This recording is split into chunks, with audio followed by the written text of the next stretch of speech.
Okay, everyone, to another episode of On the Wrist from Off the Cuff. Today we have a really cool kind of comparison slash sub collection video for you guys from the brand Hamilton. A little bit about them. They're originally founded back in 1892 out of Lancaster, Pennsylvania in the US. They are currently, though, Swiss made, and they fall underneath the Swatch group within kind of their middle range. They're more of a sister brand to the likes of Tissot, Certina, and Mito in terms of that price point. And they're really most known for their iconic models featured in both classic and modern cinema. Now, in terms of the type of watch here, these definitely fall under that classic field watch category. Some key characteristics and design language. You're looking for a classic field watch. Of course, you're going to look for modest vintage style size, as well as full numerals, 12 or 24-hour scale, or maybe the 12-hour and 60-minute scale on either a black or a cream dial, maybe even getting into greens. But these are all going to be black dial variations, and they all are actually from the classic Khaki field line. And two of them are discontinued, and one of them is brand new.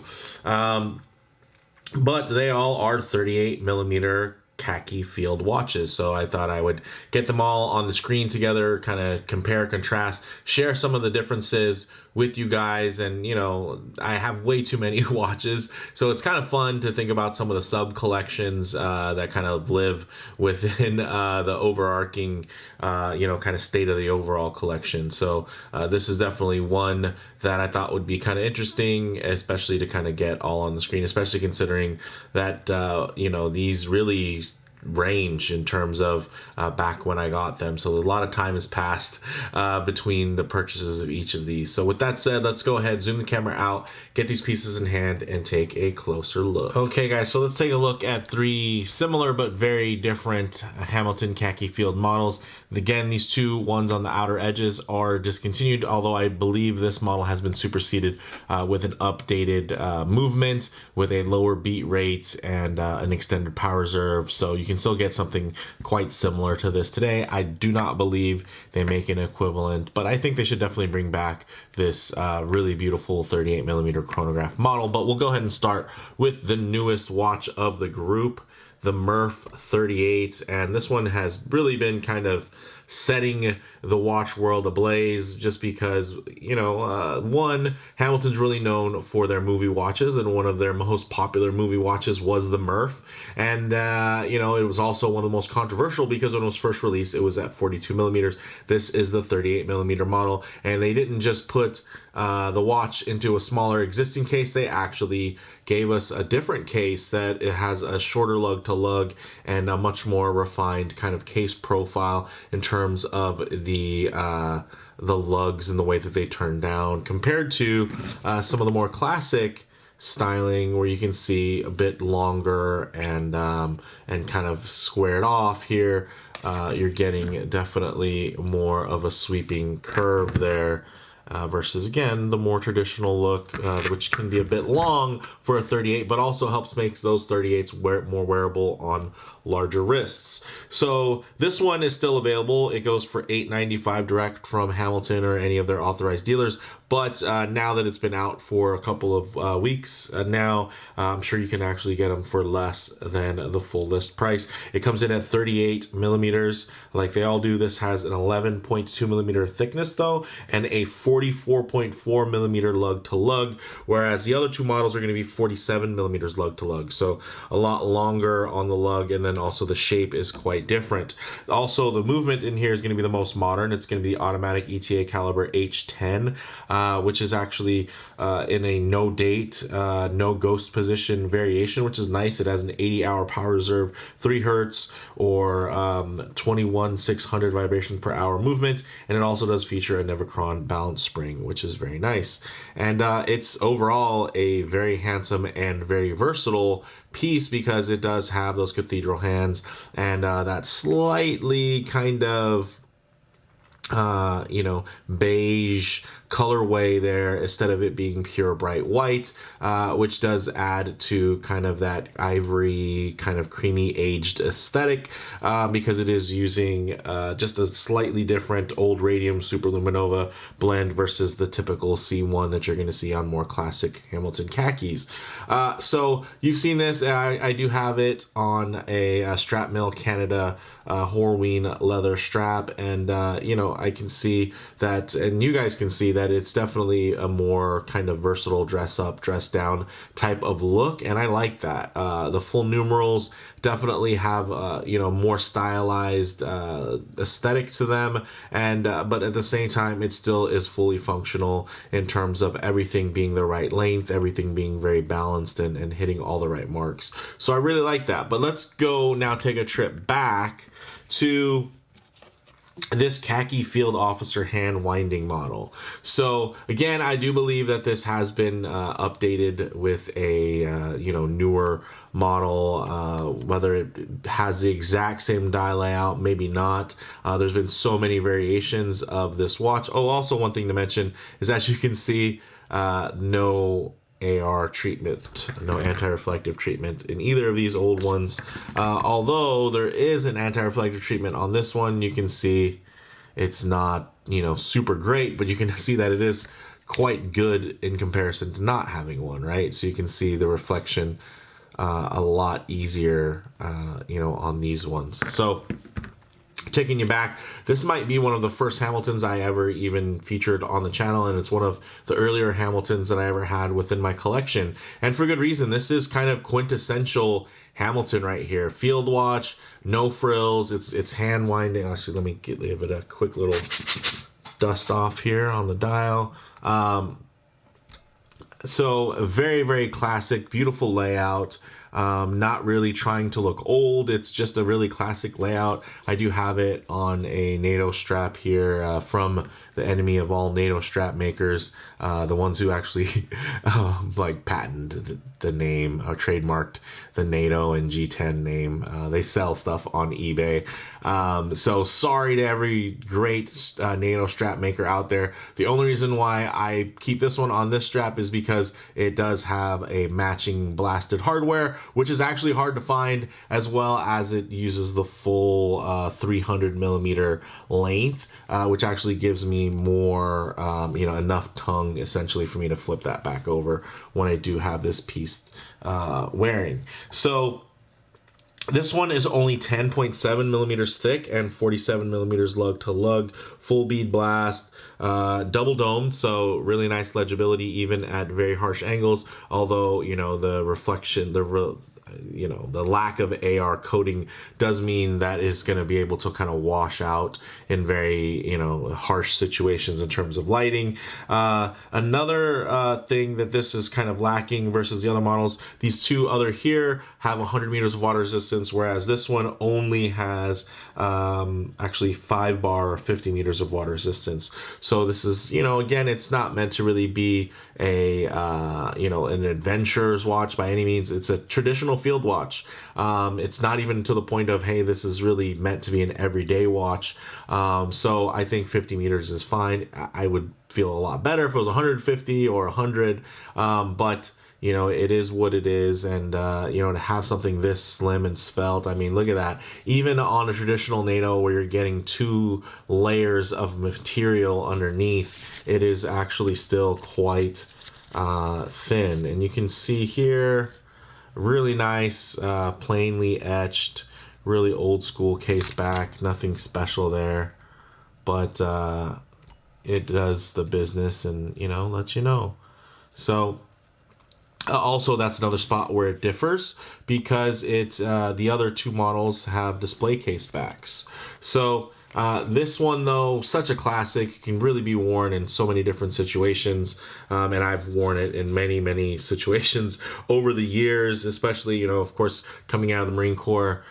Something like this for me was just like really fun, because I was used to wearing G-Shocks or really beat up Timexes with composite cases. So it was nice to get something in the steel with Sapphire, something that would just last a little bit longer and feel a little more tangible, and something that I could really, feel like, oh, I can pass this down, right? And then because of this great look, I mean, even now, right, it is discontinued. So it's still kind of a cool, fun find even now, but I can imagine when, my kids get older, then this will be even more collectible, quote unquote, right?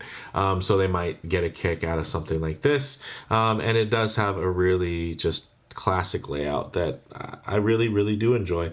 It has a 44-hour power reserve, 4 hertz sweep, so it's going to be, these two models are going to be having a higher beat rate than the new model, but that's just pretty typical. I mean, even if you look at Omegas, none of them are full 4 hertz, they're all 3.5 pretty much. So now you're getting 3 hertz out of Hamiltons and Tussauds and Certina, Mito, all those kind of more mid-level ones, and then even some Longines watches have the beat rate turned down to extend, but those ones are going to be running a little bit closer to typically the Omega side of specs. So probably going to be, instead of 3 hertz, 3.5 hertz, right?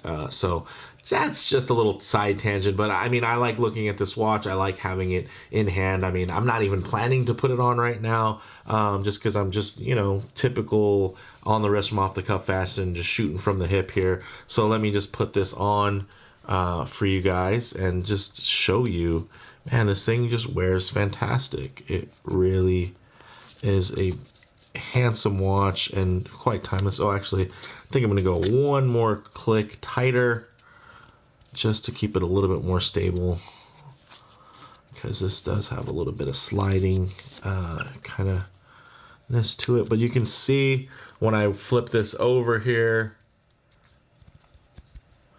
with that extra length, I can get it through and make it kind of where it sits really quite perfectly. Check that out. So really beautiful, guys.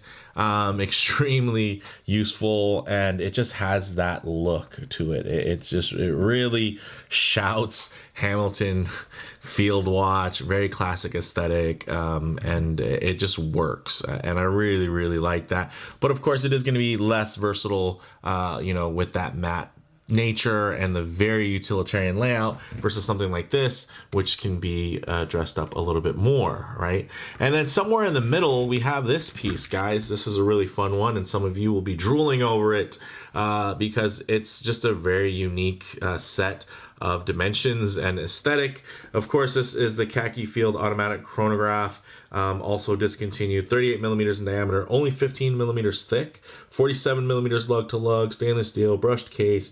You're getting polished bezel, polished pushers. Everything works really nice. Honestly, though, I've had this one for so long, I probably should get it, actually, that probably goes for this one too. I probably should get this service, but I honestly don't really wear it enough to where I'm too worried about it. So maybe if something goes wrong, or if I just start taking the watches in batches to go get looked at. But this is a really lovely watch, and I find myself gravitating for this one. One of the only things that makes me resist wearing it is that the AR coating, lack of AR coating, I should say, is so bad, so poor, that honestly, I just have so many other watches that are that can achieve a very similar aesthetic without that glaring drawback. So that is kind of a bummer. I would love to see them, incorporate a super clear AR coating that Seiko uses. But I mean, this is back in the days when you could get a Hamilton chronograph for $700 or less. You really can't do that anymore. Now you're gonna be looking at $2,000 and up. So as much as people complain about things getting more expensive, yeah, I mean, even Hamilton is susceptible to that. All these brands, especially now that they have a more robust e-commerce, direct-to-consumer business model, a lot of the gray market inventory has dried up over the years, and that's where I purchased this. Was basically back in the day some gray market, under $700 you could get stuff like this, which is amazing, and it has it all, guys. So you're getting that Valjoux 7750 movement, 48-hour power reserve, 4 hertz sweep, automatic. Very similar layout in terms of it being, printed and painted. So very, very nice accuracy. I have this one on a B&R bands, pilot style strap. Very nice in terms of just the look. You get that kind of stepped taper similar to IWC, which I think really ties in to that military aesthetic, and you do get a really nicely finished buckle there. So very, very cool. You know, big fan of B&R bands, years and years of kind of just being a collector. As much as I buy watches, I mean, it's the next level for straps. I just have way too many boxes and boxes and boxes full of straps. So, you know, I can say pretty safely that I've tested a lot of them and featured a lot of them over the years, but these are just some that I personally purchase and that I can appreciate. So, but I mean, something like this today, I think would sell like hotcakes. I mean, it's just very, you know, boring to a certain point, but at the same time, very classic and hyper versatile. I mean, this can really just go anywhere. It's fun. It does, you know, even though there is a little bit of crowding on this dial, it's for good reason. It's a chronograph. And then when you consider that it's a chronograph with a date function, then you're like, oh, wow, that's actually really well spaced out. You know, that you don't see any numerals being cut off or anything like that. This is a really, really nice layout. And honestly, to find something similar in terms of size, you're going to be paying a lot more purchasing something, you know, maybe German from Hanhard or Zinn to get something that's going to look like this, that's going to carry some level of, you know, historical cachet similar to the space that, you know, Hamilton within kind of their field watch roots really get to play in. So very, very nice. Let's actually get this one off here. So, you know, the classic NATO. Not the best NATO by any means, but for this, you know, a watch like this, it just suits the aesthetic, and that's really what it was all about for me. So, you know, no hard feelings to all the great, the much nicer NATO straps that I've featured on the channel over the years. Again, that just kind of suits that, you know, a little bit better. Honestly, maybe some of the other ones were too nice by comparison. Here, you know, I do have a larger wrist, so at you know, I am down to the last 3 holes here, but man, does that look good. Check that out. That is just, whew. Let's even bring it in a little tighter. That's a looker, guys. And I know some, hey, where can I find out? What's the reference number? I'm going to hunt that down. I will leave that information in the description. You know, leave links to the original, reviews from years ago. But happy hunting on that. If you guys can find one, I think you'll enjoy it. They did have a couple different variations as well. You know, 42 millimeter, and then this was the 38 millimeter option. And I believe, yeah, this is a really great little 38 millimeter chronograph. Yeah, it's just, the crazy thing is it's not super thick, and it does have 100 meters of water resistance. You know, and these are not really known for loom, guys. Let's face it, Hamilton has really never been super great on loom, but let's just go ahead and close things out in kind of traditional fashion of the channel. We'll get everything laid out, charged up, and get some closing thoughts. Okay, let's go ahead and hit the lights here. Okay, as you can see, not the greatest loom, but you can see that, hey, at least they have improved over the years. So it's nice. I would call that a fair improvement. But yeah, again, these aren't really known for their loom. But one thing I always like to work in, of course, is some low light transition, because you're not always going to be out in the middle of a field enjoying direct sunlight. A lot of times you're going to be coming in and out of buildings, walking underneath overhangs, you know, maybe just hanging out underneath the shade of a tree or spending some time in your favorite automobile. So it is really nice to see what these colors, textures, and finishes render like in less than optimal lighting. And you know, you can see here these are very minimalist designs in terms of the facets on the cases, the shapes, the cuts. So there's nothing really too fancy here, even within down to the finish level. I will say that probably the most complex again is going to be the newest one, which is that Murph. But you know, nothing wild to see here, but still very nice and still relatively legible. And it's not about, you know, complete darkness. Sometimes it's just about seeing what these look like, and you can see it's already starting to lose a little bit of it's even hard for the camera to track. So let me give them a little punch there, so just you guys can get a nice idea of what these look like with, you know, just a little punched up loom there. You can see where everything is supposed to be glowing. Not too bad, not too bad, but again, not great by any means. Actually, so the surprising thing is that seconds hand on the field mechanical. Look at, it's fully loomed, which I always thought was really interesting. I mean, it's not loomed very well, but I mean, it's full length loomed, which is pretty cool. So yes. All right, guys. So to close things out here, yeah, hey, I'm just sharing with you guys. I know for me, it is nice to get away from just the dedicated reviews every once in a while and just do some comparisons, seeing things laid out, you know, talk about just some of their different use cases. So yeah, in terms of, even though these are all, you know, 38 millimeter field watches, Hamilton Khaki line and all that, honestly, I wear them in completely different ways. When I want something that's going to be very versatile and, you know, semi kind of dressy and a fun, actually, I guess you could say they're all kind of fun conversationally. I would say I'm going to lead with that Murph 38. And then when it's something to where, hey, maybe I'm really feeling the whole true purified field watch theme, then that hand wound mechanical really hits the spot. And you know, you guys have seen some of the newer iterations that actually even go back in time and really focus on a more vintage aesthetic. This is still quite classic, and you know, it just has that look about it that's just been stolen and redone so many times. It's nice to see, you know, one of the originators of this kind of dial layout still put it out today. So that's a fun one when I really, again, it's got to be on a NATO strap, and it's got to be really, hey, let's keep it period correct. Let's make sure that it's really about kind of a tactical military inspired theme. That's when I go for that little hand wound. And then for the chronograph, that's for me still keys in a lot to that military aesthetic. But at the same time, it's just this kind of fun, obscure piece that that you rarely ever see, especially within this scale.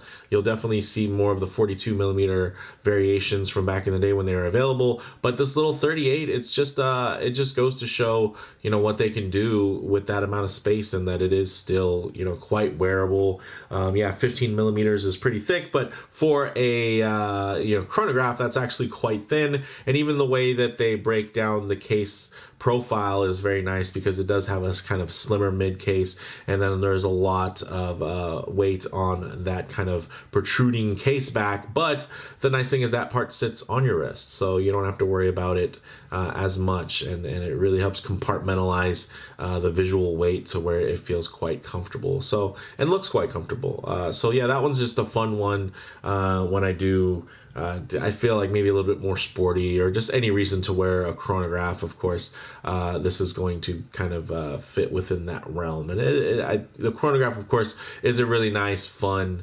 complication that I think is quite useful. So with all that said, let me know what you guys think in the comments below. Do you guys have any similar kind of sub collections, you know, within collections where you, I mean, this is almost like a 3-watch Hamilton collection, right? So do you guys have anything like that where you have different variations within the same family, but different pieces, you know, different complications? You know, you have a no date versus a date, automatic versus a hand wound, you have a chronograph with a day date, you know, so there's a lot of variation here within a very similar you know, kind of family of watches.